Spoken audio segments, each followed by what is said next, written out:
Thank you all for being here tonight. I really appreciate all of you and seeing you here this evening. Tonight, I like to take this time to take stock of the city and my first year as your mayor. In recent months, you may have heard me talking about the word and embracing that word rather than allowing either or thinking to dominate the way that we approach our most serious issues. Living in the tension of and has become kind of an unofficial theme for me. Far too often, the view of our city is influenced by an overly rigid choice. Either we are the envy of many small cities across the nation, topping livability and travel lists, or we are a city that faces stubborn poverty, racial disparities, and an overwhelming sense that not everyone is experiencing the rising tide. In fact, it is the case that we are both, and we are a special community, and there is more work to be done. We should be optimistic about the future and realistic about the work that we still must accomplish together. While our community by most metrics is improving, I do hear it loud and clear that not everyone is experiencing the improvement as they go about their daily lives. In short, the state of the city is very good, but it must feel that way to more people. No one can be left out or left behind if we want to create a Lancaster that is economically, culturally, and environmentally sustainable. I believe even more strongly now, after 12 months in this office, that the things that make Lancaster a special place, our diversity, our collaborative atmosphere, our work ethic, and our core values are the very features that will bring about a day when every resident can share in the wealth of all that Lancaster has to offer. This state of the city will highlight the work that we have undertaken over the last year, that work informed by the 4 priorities I outlined during my campaign. I hope these are starting to sound familiar by now. They are strong neighborhoods, safe streets, secure incomes, and sound government. While no mayor can predict the many, many unexpected opportunities and crises they will face, and it seems like my first year had its fair share of both, these 4 priorities have been something that I have continued to come back on and think through. Later tonight, I'll be sharing more with you about the strategic plan that my team and I have been working on for the last 6 months. This plan has transformed these 4 priorities into a roadmap for the next 3 years. This year, I will discuss not only the strategic plan, but also the work ahead for 2019. I imagine that next year, the state of the city will be less of a speech like this and more of an overview of the objectives that we accomplished, the things that we missed, and some discussion about why. But I want to offer some insight into what it all means, what these 4 priorities and how they ground me, what it means in terms of our city and its future. The vision statement for our strategic plan is building a stronger community, block by block. To me, it's more than a slogan. It encompasses what I believe to be the unique opportunity of now. Now, after a decade of work to build the infrastructure of government, to forge new partnerships, to realize a tremendous renaissance of our city, our community is coalescing around a shared vision. A vision, in the words of Dr. Wuba yesterday at the MLK celebration, that if we are okay and our neighbor is not okay, we are not okay. And as important as a shared vision is, in fact, it is essential. We collectively have the ability, the know-how, the energy, the partnerships, and most of all, the undivided will to make it so, to ensure that our neighbors, all of them, are okay. This confluence of vision, willpower, knowledge, skill, can-do spirit is kind of the moment that we're in right now. It is our opportunity to build that stronger community, this synergy now. So let me start my assessment of year 1 with neighborhoods, because I believe this is where the block by block thinking really gets its fullest expression. We hired the city's first ever director of neighborhood engagement. We were one of 10 cities nationally to receive a prestigious Bloomberg Love Your Block grant to increase engagement and reduce blight on Howard Avenue and the Churchtown neighborhood, an investment that we have tripled. We held the Mayor's Neighborhood Week with community meetings in all areas of the city and an opportunity for neighborhood leaders to come and gather in this room to learn more about how city government works and how to get engaged. We continue to support and leverage the talents of many neighborhood groups and nonprofit organizations who have made neighborhood work their priority. With private support, we sponsored 10 block parties across the city that brought neighbors out and together. Sometime for the very first time did they ever have a party on their block. The Neighborhood Working Group, which brings together problem-solving staff from all city departments, is up and running. We recognize that neighborhood issues do not obey the boundaries of the departments of the city of Lancaster. Go figure. Tackling various issues at once is requiring us to be more integrated and more willing to work across disciplinary silos to get it done. So what does that all mean? Much of the work of Strong Neighborhoods this year was laying the foundation on which future efforts will be built. Those efforts will be based around a number of objectives that will maximize connections among residents, city government, nonprofits, places of worship, and business stakeholders, working with that shared vision to improve neighborhoods. It also means building community, organizing meetings, and empowering residents to create their own plans, supported plans, so that they can create sustainable growth that reflects their priorities. One important and frequently overlooked benefit of this neighborhood work is its role in pushing back against the negative consequences of gentrification. It seems to me that we need to have more and deeper community conversations about this topic because we are often not using the term in consistent ways. Gentrification is used to describe everything from displacement of existing residents and rising home and rental prices to the existence of new businesses and faux shutters that we don't like. You know what I'm talking about. If there is one way that local government can play an important role in resisting what I consider to be the most serious concerns with gentrification, that is displacement, it's through building the type of neighborhood capacity and self-determination that allows residents to have a say in what happens in their neighborhoods. There is an extremely encouraging emphasis among the organizations working in the city right now towards making sure that our neighborhoods retain their unique character, culture, and historic preservation. Residents want their neighborhoods to improve, and they want to benefit from these improvements, not be displaced by them. We are not going to stop investing in neighborhoods, increasing home ownership, supporting small businesses, and at the same time, we must be intentional and strategic about how we do that. Public safety. Strong neighborhoods are safe neighborhoods. A crucial factor of safe neighborhoods is the ongoing relationship between residents and the law enforcement officers who serve them.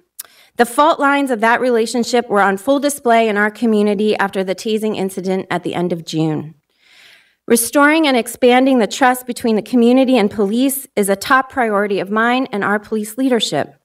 I recognize these relationships do not happen overnight, and I believe that we have taken some incredibly positive steps towards that goal. We created a community planning team to address police-resident relationships. We revised the use of force policy and rolled it out. We funded body cameras and began a pilot program in November. We've created a community outreach sergeant to better integrate the work of community engagement at the neighborhood level. We've created a police social worker position that will work to support our residents in crisis. We've hosted coffees with cops, painting with police, events to complement more traditional forms of engagement like block parties. We have 4 officers certified to train in de-escalation, which they are doing right now, training across the entire bureau, as well as trauma-informed policing techniques, and we've expanded recruitment and educational opportunities for city residents to push toward the goal of a force that better reflects the diversity of our city. Seeing as only 6 of the 122 passing scores from the latest round of the testing procedure were earned by city residents, 6 out of 122. We must do better. Together, these actions lay significant groundwork for the work ahead. Where we can change policies and procedures to better reflect these goals, we have and we will. But the real work, the work that is built around deepened relationships and shared vision, will need to unfold over years, not months. Some have questioned our community planning group. Is it the right answer to creating better relationships between residents and police? Instead, they believe we need a civilian review board. Our consultation with Community Relations Service within the Department of Justice, along with a national survey of civilian review boards, show that without subpoena power, a power that I cannot give as mayor, these boards are largely symbolic and do not achieve their goal of creating more accountability nor better relationships. In many cases, they've had the opposite effect and have engendered more mistrust and tension between residents and police. I'm not interested in creating paper tigers. I prefer a step forward that is proactive, that is about finding solutions before problems arise and addressing them wisely when they do. As a community, it can no longer be the case that we care about policing when the news cameras are on and ignore the relationships that must be built when they go away. We've got to do better. It's not easy work, but it is so necessary, and our police bureau could really use some support from our community. It is the responsibility of the entire community to find ways forward on this critical issue. Housing. A cornerstone of strong neighborhoods is quality, safe housing. Few factors hold neighborhoods back like problem properties. During my second week in office, I asked for a list of our top 10 problem landlords who routinely disregarded even the most basic housing standards and wasted precious time and taxpayer money by requiring inspection after inspection to finally become compliant. What a waste. We've taken decisive action against 2 problem landlords who together owned about 40 properties. We led a coordinated effort to inspect the properties of Mr. Dwayne London, which were found to be unsafe, unsanitary, and in many cases operating as illegal boarding houses. Despite threats to me and my staff, culminating in a cowardly attack on City Hall, we pushed through to make sure those properties were either brought up to code or condemned so that someone else could take over those properties and make them livable and sell them to an owner-occupied resident. In these circumstances, tenants of condemned properties find themselves through no fault of their own suddenly without a home. That unintended consequence of good enforcement work created another seemingly either-or dilemma. Either we tolerate serious housing violations and risk the safety of our residents, or we enforce the code and risk displacing innocent tenants. My team, led by Milsey Carrasco, saw an innovative way to find the and in this situation. Working with community partners, property owners, landlords, and private funders, they created a system that could rehouse many of the individuals displaced by the irresponsible actions of their landlords. We named it the Landlords Who Care program. It matches landlords willing to provide moderate rent apartments to displaced tenants. Through existing programs at Community Action Partnership, Tabor, and the Lancaster Housing Opportunity Partnership, tenants are provided financial and other social support, which increases the likelihood that they can create stable residency and mitigate risk that's taken on by a landlord. 25 applications have been received, and the program has been adopted by the Lancaster County Coalition to End Homelessness. This is and. In addition, we continued our enforcement, education, and financial partnerships to help remediate lead hazards in our city housing stock, an area that is definitely in need of additional focus in 2019. With the help of fire marshals, we educated residents on the availability of free smoke detectors and distributed over 115 detectors to residents. And at this time of year in particular, when the temperatures drop, it is so important to have smoke detectors. Please talk to your neighbors about how important and vital it is to make sure that their homes are protected. Going forward, we need to shift at least one aspect of our thinking about housing, and that's going from a largely reactive enforcement to a proactive response. Outside of our standard 4-year inspection cycle, last year we received 2,000 complaints about problem properties from tenants and neighbors. We want to be ahead of that curve so that we can stop problems before they get to the point of draining city resources and becoming a drag on our blocks. We have begun to implement the tools we need to do that. The most powerful is the data platform building blocks, which we have fully implemented across the city, which will help us more effectively understand where to put our resources and how to better coordinate them in order to spot problem areas before they fall into crisis mode using predictive modeling. Affordable housing, it is clear, is on the minds of many Lancastrians, mine included. It is a national crisis, and that is an understatement.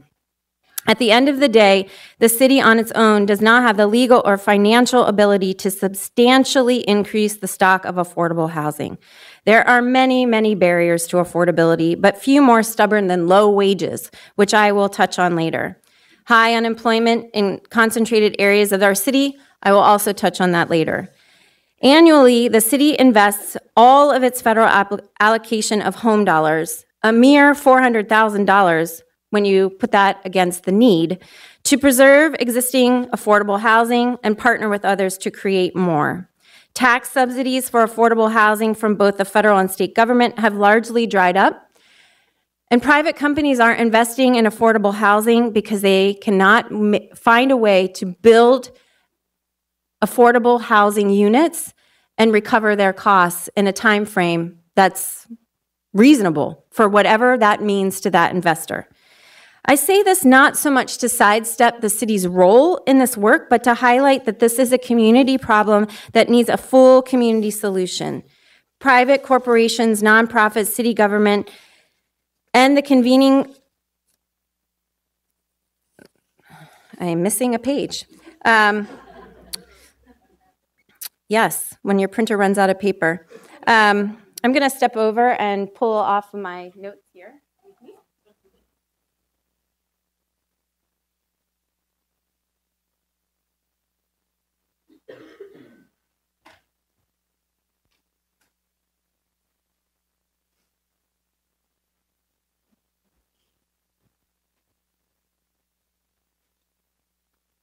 Sorry about that.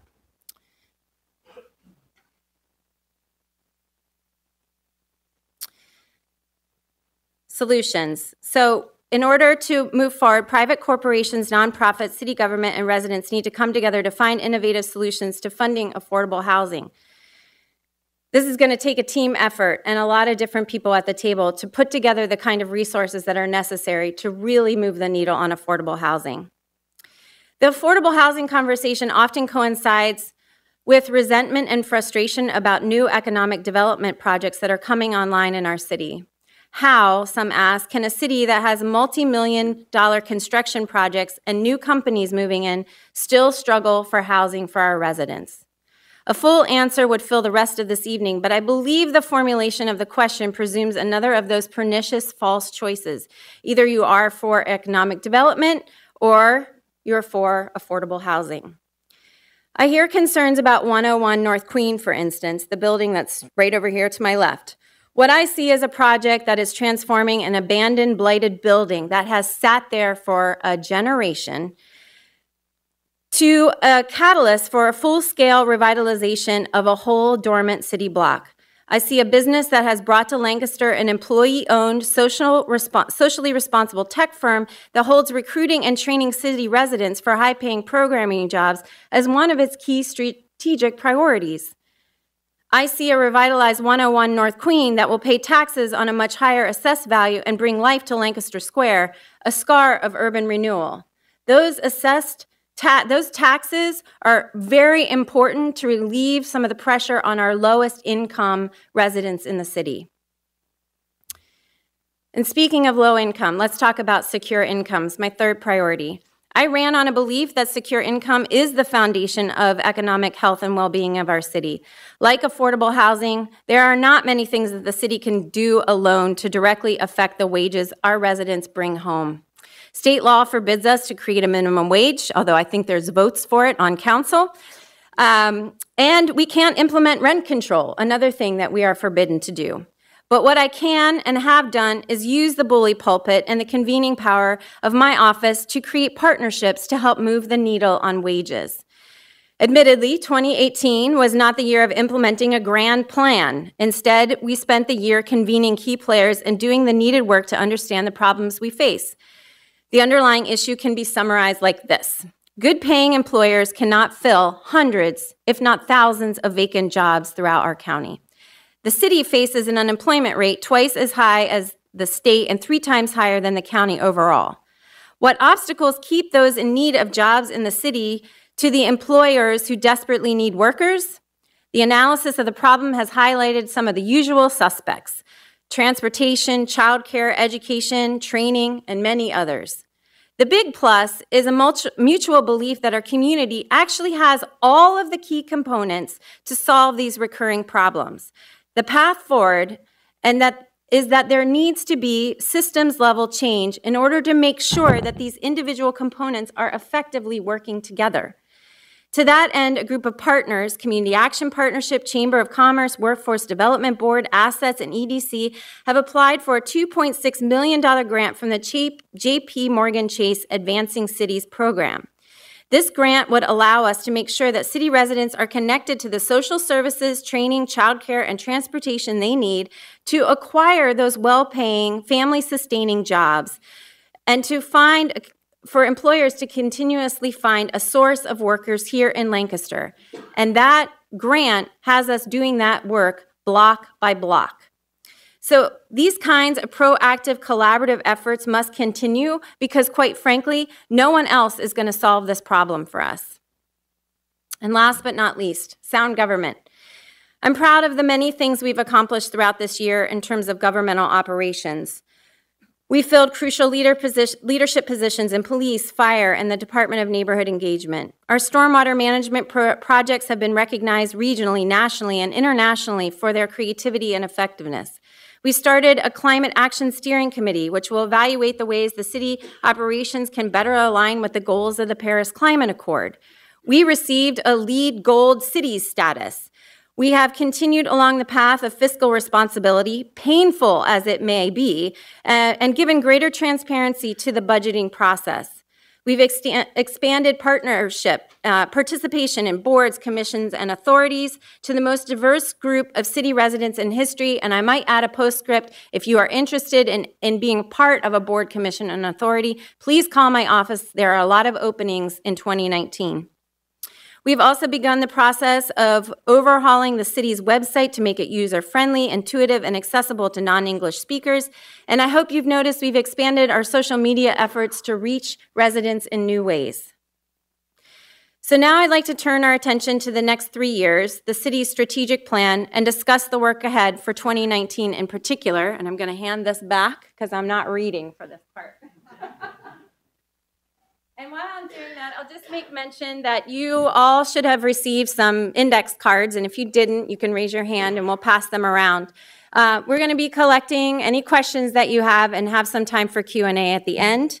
This next part should go like maybe 5-10 minutes, okay?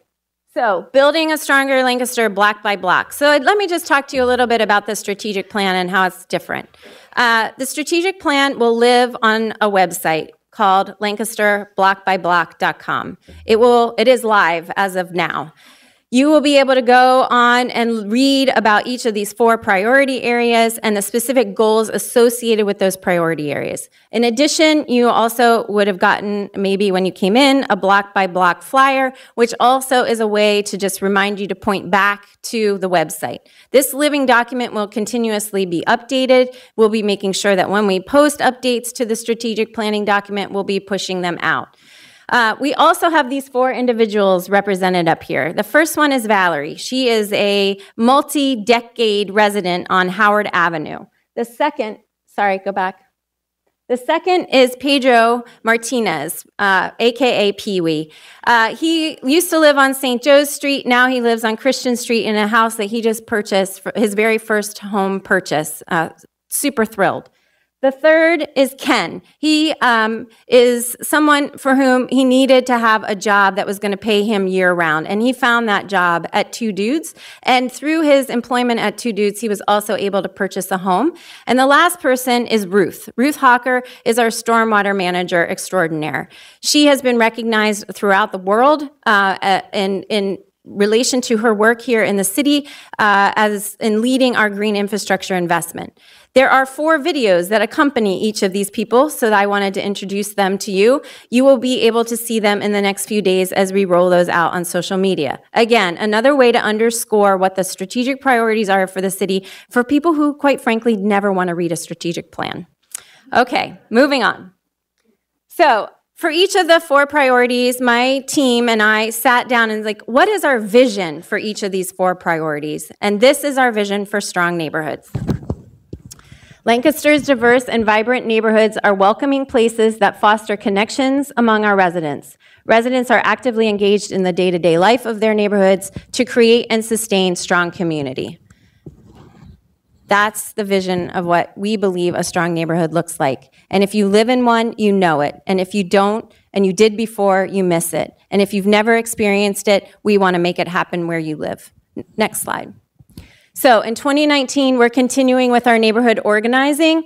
West Lancaster, Jules, Churchtown, Atlantic Avenue, these are just a couple of examples, as well as Howard.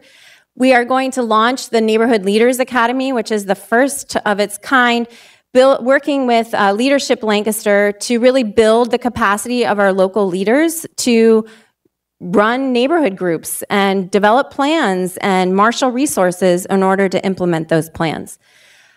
We are going to be doing our first round of neighborhood improvement grants, supported all through private philanthropy, starting with the Bloomberg Love Your Blocks grant that we received, and we've also received additional private support for that.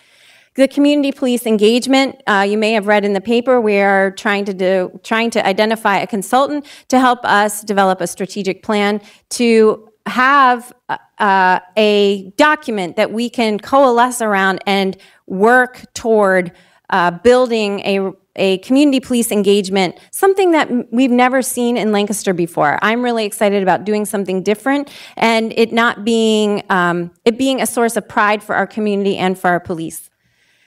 Housing inspection process. We're going to take another look. Now that we have all of this data, we are now able to see where we need to be doing more and different inspections. Maybe we don't need to go to every house every 4 years. Maybe there's some properties that they're doing a great job and they haven't demonstrated that they need us to come every 4 years. But there are others, many others, who need us to be there maybe every 6 months in order for those properties to get up to code. Next slide. Second priority, safe streets. Lancaster has safe, walkable, and accessible streets for all. City streets foster connectedness with others and one's own surroundings, promoting a sense of well-being that is a cornerstone for strong neighborhoods. Look, if you don't feel safe walking, riding your bike around the city, it's going to limit how you move around your neighborhood, and it will reduce you, if you have a car, to be in a car, which does nothing to promote connection with your neighbors when you lock yourself into a 2,000-pound vehicle. So we are similar to the neighborhood working group. We're going to be launching a Safe Streets working group where all of these issues can come together and we can be working as a team across the city, police and Department of Public Works most especially, but also our communications team, to roll out the active transportation plan, to look at crash data proactively instead of it being reactive when issues come up through traffic commission. We are going to take a proactive look of where we have conflict between cars and people, cars and bikes, and cars, which happens a lot across the city. We're looking to implement the Christian Street Bikeway, which is the north-south corridor that we'll be using as part of the active transportation plan. We are conducting a study related to Water Street and how to connect Water Street all the way down past where the SPCA is. Looking at additional two-way conversion study. Artful intersection, we're going to actually give it a go and see what an artful intersection can do in terms of slowing down traffic and making drivers more aware of pedestrians in a very high traffic area of the city. And we're going to continue for radar. I want to get speed enforcement in our city, and our police need the tools to be able to do that. And that means I need all of you. When the bill is reintroduced this next legislative session, I need all of you to write and call your representatives, and we will let you know how to do that, to let them know that it is not acceptable in a city like us that has thousands and thousands of cars traveling with no real tool to enforce speeding. And in every single neighborhood, this is what I hear. How do we slow it down? Every neighborhood wants a speed bump, more stop signs, and traffic lights. That's not the answer. We need to do some real enforcement, and we need your help to get it. Next slide. Secure incomes. The foundation of a strong city is household sustaining employment. Partnership among Lancaster's businesses, educational institutions, and nonprofits provide every resident access to one good job. One good job. It links directly to the Coalition to Combat Poverty report. It is a community-wide effort, and I am fully supporting that from my position as mayor, and as limited as it may be, I am leaning in hard to make this a reality. Next slide. So we're going to continue to work with our design team. I mentioned them earlier, continuing to do more stakeholder engagement, and continuing to support the transportation barriers. This is something that the Chamber is leading on right now, and we are trying to link both access to transportation to jobs in the northwest corridor of our county. That's Four Seasons, that's High Concrete. These are living, family-sustaining wages that are accessible, and we can provide the transportation. And the second thing we're doing is linking more employers are coming to the city and saying, hey, can you help us? We need to reach out to your residents. We have jobs, and we need your help in spreading the word. And we're continuing to do that in new ways, and that's something that is going to be ongoing. And we're going to wait and see what happens with the JP Morgan Chase grant. But we're not going to wait too long because we already have a meeting set up to start to do some implementation planning. So even if we don't get the money, we're going to start biting off pieces of the work that we can move forward while we then secure some additional resources to move it forward. We have to do this. We just simply have to. There is no reason at a time when unemployment is so low. There are many good paying jobs in the county, and we have this disconnect in our very community with our residents who are underemployed and unemployed. We have to make this work. And if we can't do it now, I'm afraid we are not ever going to be able to do it. So this is the part of the now. Next, sound government. The city's leaders are approachable, responsive, and always working to make the city a better place. Human and financial resources are put to their best use, and competing interests are balanced through public dialogue.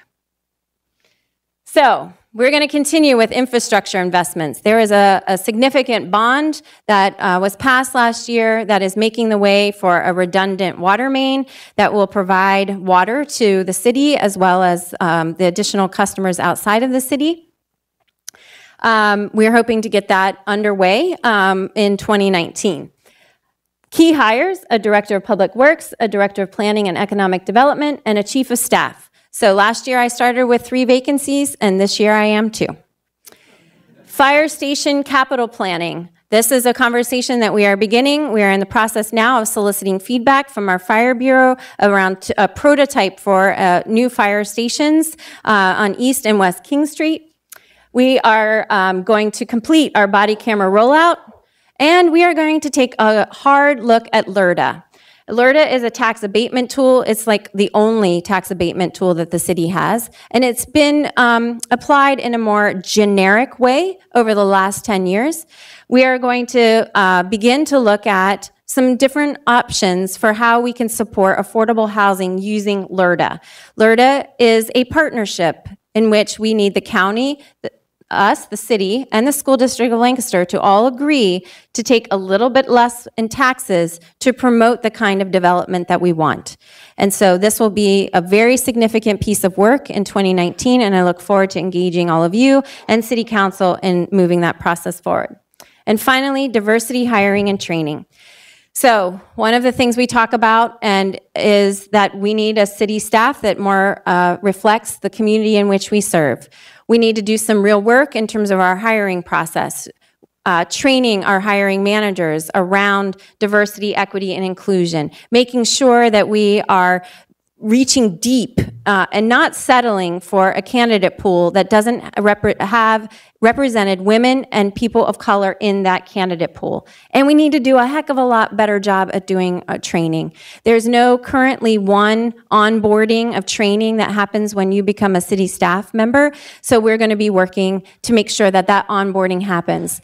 We're revisiting our core values as a city. That will be part of the training. One of those core values is definitely going to be customer service, so we're going to be making sure we focus on that. And we're going to be talking a lot about respect. Respect for all of the ways that we as individual employees add value to the community and how residents also add value. Regardless of where you come from, what your first language is, what you look like, how tall you are, what your sexual orientation is, you get the idea. So that wraps up the strategic plan and the key priorities that we're focusing on. But additionally, and I'm going to ask Patrick to roll through these pretty fast, we're continuing to deliver water to 130,000 customers, processing 28 million gallons of sewage daily, moving into a new operations center, relining, replacing sewer and water mains, tree planting, climate change planning, maintaining parks and streets, finalizing plans for Culleton Park and Queen Street Park to be determined, implementing green infrastructure plans, conducting rental property inspections, supporting economic development through small business loans and CRIZ, responding to thousands of fire and police calls, paying the bills, and more. So we are doing strategic planning and all of the additionally, because that is the stuff that keeps the city going day in and day out. The strategic planning is our focus areas. That is not all we are doing. That is not all of your city resources, and you would be shocked if any of this stopped happening, and it's not going to. So before we get to questions, and why don't we start collecting some cards, I just want to take a few more minutes to say thank you. Thank you for the opportunity to serve as your mayor for the first year. It has been a wild ride. I have learned so much about myself and about how our city functions, and I am really grateful for this opportunity. So thank you very much, and thank you for coming out again tonight. I really appreciate it. The second thank you is to staff. And if you are a city staff member, I would like you to stand up. Come on.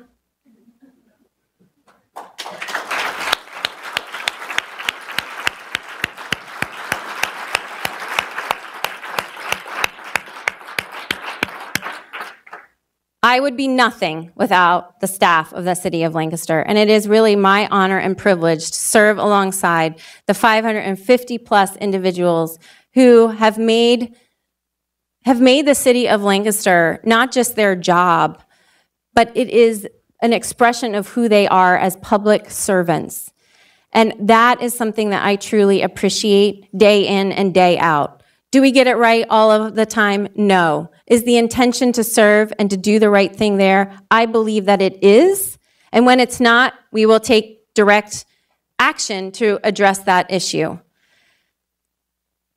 I also want to give a shout out to all of the partners that are in the room, and I cannot possibly name you all, but you have been there for me, supporting and helping me understand some of the really challenging issues related to affordable housing, related to business development and economic development, related to working in our neighborhoods, and this work could not have happened and will not continue to happen without all of the partners that are here in the room. I want to also thank my council colleagues for standing alongside of me this year. It was eventful for you too. So thank you very, very much. And last but not least, I want to give a shout out to my dear sweet husband, Christian, and my daughter, Leah, for riding the wave with me through thick and thin. And I really appreciate your forbearance when I haven't been home many evenings, when homework had to get done, laundry, dishes, all the rest of it. And it happened, and I really appreciate you both. I could not do this job without my strong home base. Thanks for being that. And now,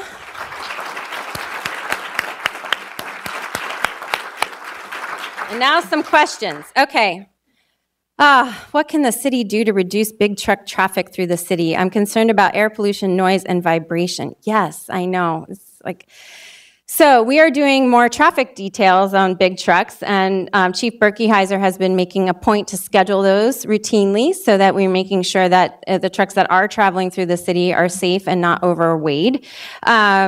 that's not enough. We also are going to, in the Safe Streets working group, this is something that has come up to look again about what it would take to ban trucks from the city, which is a long and laborious process, as I've been told.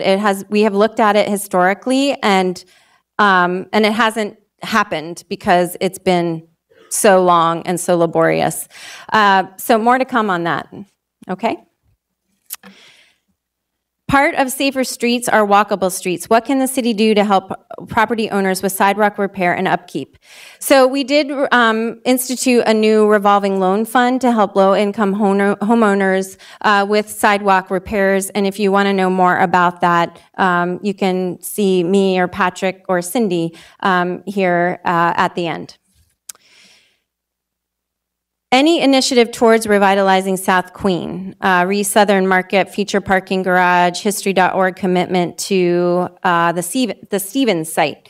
Yes, Lancaster City Alliance with funding has been working on South Queen Street, and they will continue. We are in the process of continuing to negotiate the sale of Southern Market, and I'm pretty excited about what the future may be for that. There's no discussion about any future parking garage that I'm aware of at this time, and I understand that LancasterHistory.org with the Stevens House, Thaddeus Stevens and the Lydia Hamilton Smith site are going to soon be announcing something related to that site. So there will be more that's happening on that intersection of Queen and Vine and South Queen Street that I'm pretty excited about. Okay, that was it. Those were my questions, and I have almost quarter till. I'm going to stick around. I would love for you to come and talk to me, ask me some more questions. We have just executive leadership team if you want to talk to anybody else. Budget, Patrick Hopkins. Police, Chief Berkeyheiser. Department of Public Works, Cindy McCormick. Millsy's in the back, Department of Neighborhood Engagement. Who am I missing, friends? Randy, thank you. Randy, anything economic development, planning? Randy, I knew I was missing one. Okay. And if you have fire-related questions, we do have Captain Ressler here. Chief Little is on a road trip tonight visiting another department in the northeast of the state. So. Okay, thank you again for coming. For extra points, you can stay till 7:30 when City Council meets. We do have some really good news tonight, but I'm not going to steal Patrick's thunder, so stick around. Thank you all.